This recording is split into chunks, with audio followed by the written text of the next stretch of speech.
The Carolina Yard of the Year contest was created to recognize excellence in environmentally friendly landscaping. Today I'm visiting with Cindy Collins of Beaufort. Cindy, why is environmentally friendly landscaping important to you? Well, recently here on Ladies Island, where we've been for about 22 years, we've watched a lot of growth that has been good and some that has been kind of scary, and the speed has been kind of eye-opening, and we've seen a lot of development. Some have done a nice job and stayed with aesthetics in the landscape, but we've seen some other ones that developers have come in and just totally ruined a beautiful landscape, destroyed the natural habitat for the flora and fauna of the area, and really haven't paid attention to stormwater runoff. So we have a special little place here that we've tried to nurture the way things used to be, and we've taken a lot of pride in kind of keeping things the way we like for them to be. It is almost like taking a step back when you drive down your driveway. And just a quick stroll around your yard, it's very evident you've taken one of those Carolina Yard principles, selecting the right plant for the right place, to heart. I've especially noticed you've limited your use of turf grass and strategically placed it. Thank you.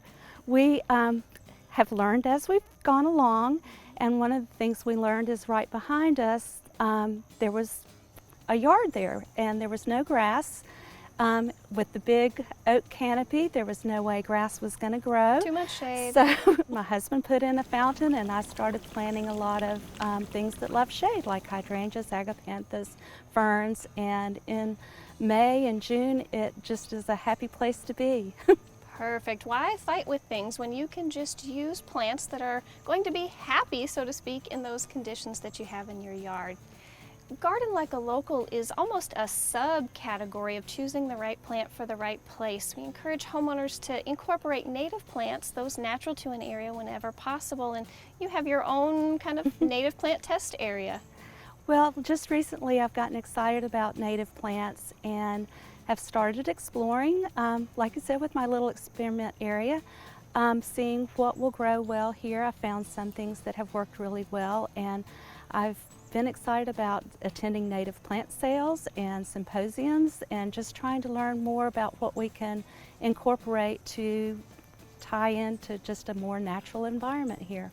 That's great to hear. You know, people are sometimes afraid of native plants, thinking that they'll be weedy or unattractive, so hopefully people like yourself incorporating them can generate some new ideas and interest and dispel those myths.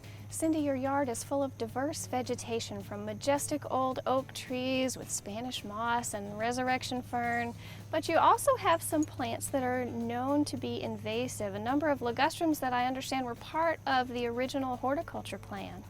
You're right. The home was built in 1905, and we have the original landscape plan along with the plant order from 1910, and even though it was a perfectly reputable nursery, 340 ligustrum were delivered to this property, so you can imagine 100 years later. So we have been trying to get rid of as many as we can, but it's always a work in progress. That's great to hear that you are chipping away slowly but surely, because they really can be a thug, so to speak. The birds will help to spread those seeds and just create a monoculture of nothing but privets. So I appreciate your efforts to remove them. You know, it's evident that your yard is habitat for wildlife. I've seen birds and butterflies. What measures have you taken to provide the food, water, shelter, and space that wildlife need? I guess first and primarily we have 13 acres, and we've left 9 as natural woods, part of the 9 being surrounding the house. We've left a natural habitat border all the way around, including the bluff by the river. And so I think that first and foremost, but we also have tried to incorporate a lot of things that butterflies and bees like milkweed and bee balm, pentas, and just kind of have given them a lot to choose from, and one of my it has paid off. I saw a gorgeous beautyberry specimen, the Calicarpa americana, and the magenta berries against the green foliage just really pop. Yeah.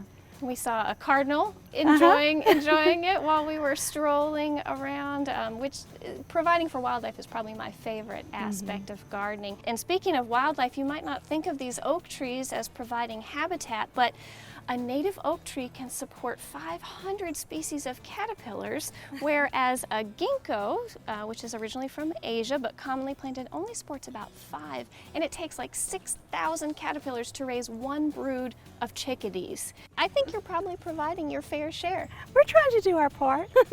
I can hear some birds. They sound like they're very happy for what you're providing. Thank you. Cindy, your yard is adjacent to the water with Factory Creek and the Beaufort River, so I'm sure you're well aware of the importance of protecting water quality. We are. One of the reasons we moved to Beaufort was to be on the water, so we are very respectful of that. We try to incorporate practices that are friendly to the environment and the water. Part of the driveways and paths, we have not hardscaped. We allow drainage for stormwater.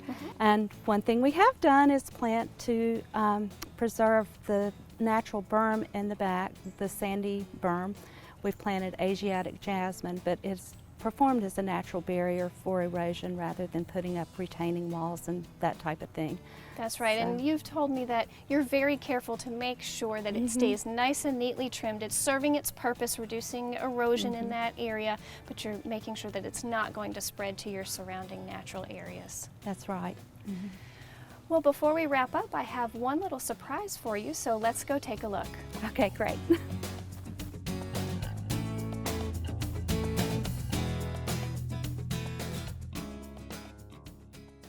Cindy, here we are in the backyard, or the front yard, depending on your perspective, right along Factory Creek with the river in the distance, and I hear the sound of running water from your fountain and some distant air traffic, I believe. Yes, we call that the sound of freedom. Oh, I love it.